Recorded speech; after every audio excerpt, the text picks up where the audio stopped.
तमिलनाडु में बहुत बड़ा फेरबदल हुआ। दो पुरानी पार्टियों डीएमके और एआईएडीएमके की करारी हार हुई है और सिर्फ 2 साल पहले बनी एक्टर विजय की पार्टी ने बहुत बड़ी जीत दर्ज की है। मुख्यमंत्री स्टालिन खुद अपना चुनाव हार गए।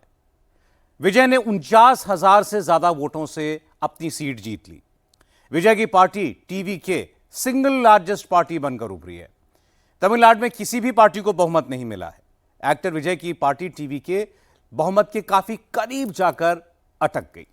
तमिलनाडु में मुख्यमंत्री की रेस अब तेज हो चुकी है। विजय किसके साथ मिलकर सरकार बनाएंगे, ये 1-2 दिन में साफ होगा। विजय का तूफान कैसे डीएमके को उड़ा ले गया, समझिए इस रिपोर्ट से।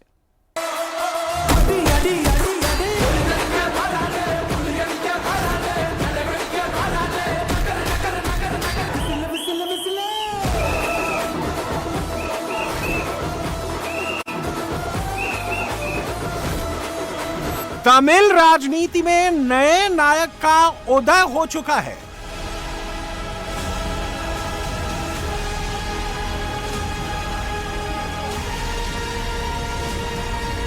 तमिलनाडु को नया सेनापति मिल चुका है।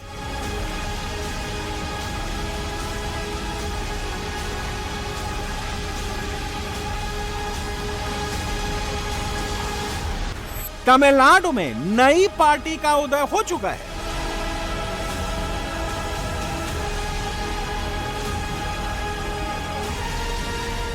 There are so many jackals and other animals in the forest, but there will be only one lion. And even if it is single, it will be the king of jungle. It is not only a description, but also a clear declaration.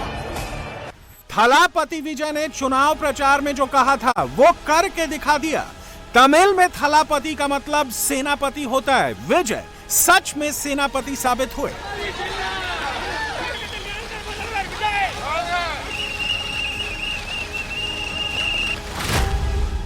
अपने पहले ही चुनाव में DMK और एआईएडीएमके जैसी दिग्गज पार्टियों को धूल चटा दी।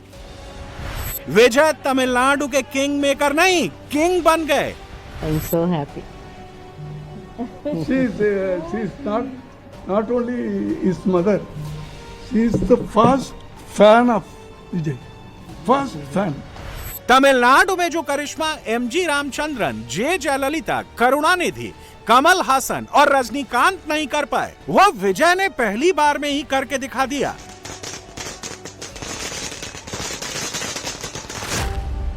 तमिलनाडु में विधानसभा की 234 सीटें हैं। विजय की पार्टी टीवी के करीब 107 सीटों पर जीत रही है। एआईएडीएमके करीब 53 सीटों पर जीत रही है। सत्ताधारी डीएमके करीब 65 सीटों पर सिमट गई है। तमिलनाडु की द्रविड़ पॉलिटिक्स में विजय ने कैसे पहली बार में ही इतना बड़ा उलटफेर कर दिया।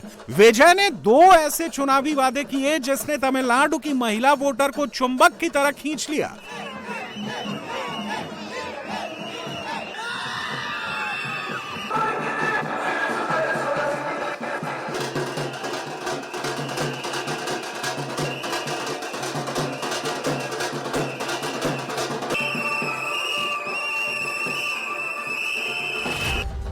पहला, शादी के लिए लड़कियों को 8 ग्राम सोना देने का वादा।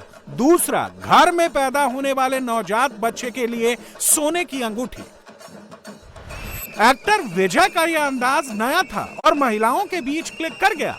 Definitely, because he is a young and energetic person, and everyone in Tamil Nadu is expecting that the biggest change through him, and definitely we believe that he can do the best out of among everybody, because being youngsters and his team is also very young, and we believe 200% make a difference, and definitely he will do it, because first, and he said the last speech that people are believing me so much, so that the truth he had spoken, and definitely he will make the truth comes to true. Jayalalithaa और करुणानिधि के बाद तमिलनाडु की राजनीति में एक खालीपन था। DMK और एआईएडीएमके की नई पीढ़ी लोगों की उम्मीदों पर खरी नहीं उतर रही थी। लोग एक ऐसे चेहरे की तरफ उम्मीद भरी निगाहों से देख रहे थे जो जुबान का पक्का हो। 2 फरवरी 2024 को विजय ने नई पार्टी तमिल लगा वेट्री कड़गम यानी टीवीके का ऐलान किया। पार्टी का ऐलान करने के साथ ही विजय ने पब्लिक का भरोसा जीतने के लिए बड़ा दांव चला। जनता के नाम 3 पेज की एक चिट्ठी लिखी। चुनाव से पहले सभी पेंडिंग फिल्में पूरी करने का वादा किया। चुनाव में उतरने से पहले ही फिल्मी दुनिया से संन्यास लेने का वादा किया। पब्लिक को लग गया कि वो सचमुच में जनसेवा के लिए राजनीति में आ रहे हैं। विजय ने जब फिल्में छोड़ने का ऐलान किया तब उनकी एक फिल्म की फीस 250 से 275 करोड़ के बीच थी। वो भारत के दूसरे सबसे महंगे एक्टर हैं। विजय ने 69 फिल्में कर 474 करोड़ रुपए की कमाई की। चेन्नई के नीलांकरई में कैसू आरीना ड्राइव पर समंदर के किनारे उनका महलनुमा बंगला है। उनके पास BMW और ऑडी जैसी 15 लग्जरी कारों का कलेक्शन है। तमिलनाडु के नए किंग विजय का पूरा नाम जोसेफ विजय चंद्रशेखर है। 22 जून 1974 को मद्रास में जन्मे विजय के पिता S.A. चंद्रशेखर ईसाई और उनकी मां शोभा हिंदू हैं। विजय ने 1984 में बाल कलाकार के रूप में फिल्मों में काम शुरू किया। 1993 में पिता चंद्रशेखर ने उन्हें लॉन्च किया। फिल्म रसिकन चल निकली। फिल्म की सफलता के बाद पहली बार विजय के नाम के आगे इलाया थलापति जोड़ा गया। तमिल में इलाया थलापति का मतलब युवा सेनापति होता है। विजय से पहले तमिल सिनेमा में थलापति की उपाधि सिर्फ रजनीकांत को दी गई थी। विजय सिर्फ सिनेमा के नायक बनने नहीं आए थे, विजय को तमिलनाडु का असली नायक बनना था।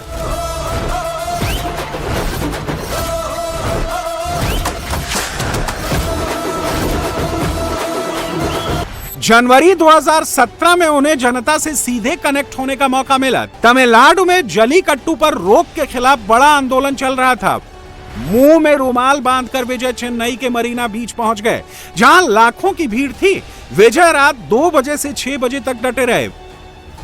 विजय ने अब राजनीति से जुड़ी फिल्में बनानी शुरू कर दी थी। 2017 में उन्होंने GST के मुद्दे पर फिल्म बनाकर मोदी सरकार को चुनौती दी।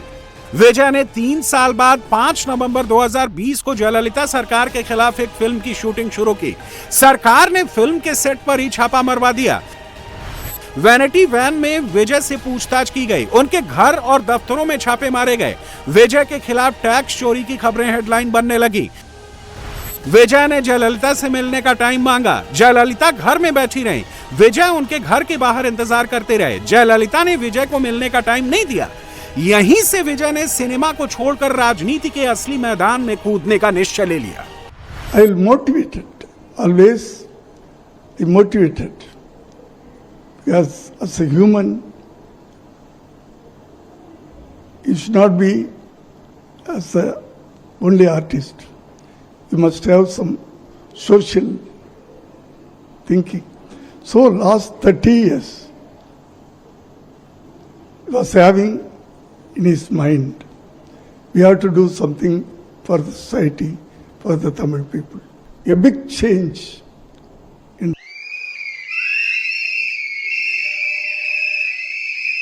विजय के पिता चंद्रशेखर फिल्मों की तरह राजनीति में भी बेटे को सेट करना चाहते थे।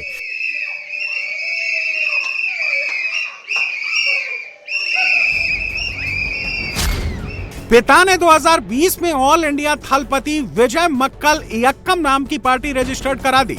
बेटे को गुस्सा आ गया। पिता और मां समेत 11 लोगों के खिलाफ केस दर्ज करा दिया। आरोप लगाया कि उनके पिता ने बिना परमिशन लिए राजनीतिक पार्टी में उनकी फोटो का इस्तेमाल किया है। पार्टी का रजिस्ट्रेशन कैंसिल हो गया। पिता चाहते थे बेटा किसी के साथ मिलकर चुनाव लड़े और कुछ सीटें जीतकर राजनीति में धीरे धीरे आगे बढ़े। बेटा बिल्कुल फिल्मी हीरो की तरह अकेले चुनाव लड़कर किंग बनना चाहता था।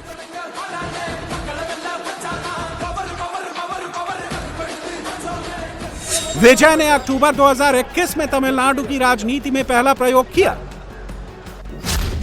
अपने फैन क्लब मक्कल इयक्कम को लोकल बॉडी इलेक्शन में उतारा। अपने समर्थकों को 169 सीटों पर लड़ाया। 129 सीटों पर उन्हें जीत मिली। कई जगहों पर उनके फैन क्लब की टीम ने DMK और AIADMK को भी पीछे छोड़ दिया।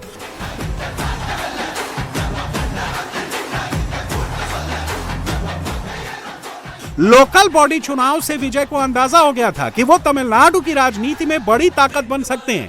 डीएमके और एआईएडीएमके में उन्हें रोकने का दम नहीं है। राज्य की जनता बदलाव के लिए तैयार है, इसीलिए विजय ने 2024 के लोकसभा चुनाव को छोड़ दिया। पूरा फोकस 2026 के विधानसभा चुनाव पर लगा।